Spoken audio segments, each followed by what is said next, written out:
Hierdie is Landbou Weekblad se weervernoot video vir die Oos-Vrystaat. In kort, humiditeit bereik hoogtepunte teen 99%.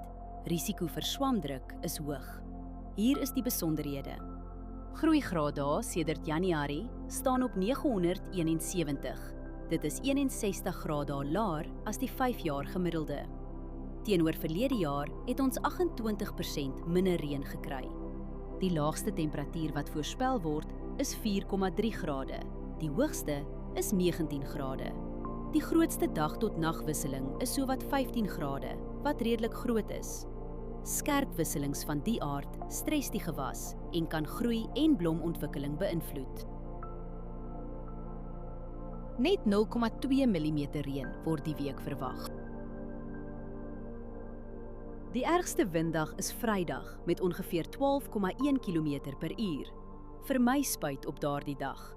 Die res van die week bly onder 15 km/h.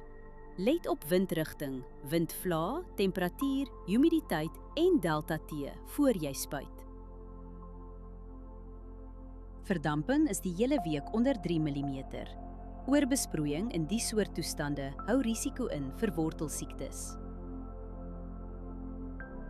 Humiditeit is meestal hoog en blaarnatheid gaan donderdag matig wees. Dis is die kans vir swamdruk sterk. Onder die toestande kan swaminfeksies vinnig versprei op vatbare blokke. As jy een ding doen, oorweeg dit om die stil, droë weer te gebruik vir 'n voorkomende swamdoder toediening.